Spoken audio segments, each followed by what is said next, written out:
அளவுக்கு கார்ன்ஃப்ளவர் மாவு வந்து ஆட் பண்ணிக்கிறேன். இந்த கார்ன்ஃப்ளவர் பவுடர் ஆட் பண்ணும்போது இந்த பொட்டேட்டோ மிக்சருக்கு ஒரு நல்ல டெக்ஸ்சர் கொடுக்கும்.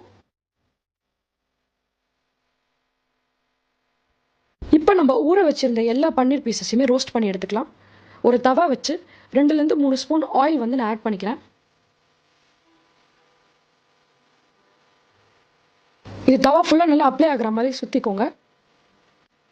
ஆயில் நல்லா ஹீட் ஆனதுக்கப்புறம் நான் கட் பண்ணி வச்சுருக்க கொத்தமல்லியை வந்து ஆட் பண்ணிக்கிறேன். இந்த சூடான ஆயிலில் வந்து லைட்டாக இந்த கொத்தமல்லிலாம் சாட்டே ஆகட்டும். இந்த மாதிரி பண்ணுறப்ப நம்ம ரோஸ்ட் பண்ணுற பன்னீர் பீசஸில் நல்ல ஒரு ஸ்மெல் அண்ட் ஃப்ளேவர் கொடுக்கும். இப்போ ஊற வச்சிருந்த பன்னீர் பீசஸ் எல்லாமே இந்த ஹாட் தவாவில் ஆட் பண்ணிக்கிறேன். 1 to 2 மினிட்ஸ் வந்து 2 சைடுமே வந்து நல்லா ரோஸ்ட் பண்ணி எடுத்துக்கோங்க. பீசஸ் எல்லாம் திருப்புறப்ப ரொம்ப கேர்ஃபுல்லாக பண்ணுங்கள், இல்லைனா இது உடஞ்சிரும்.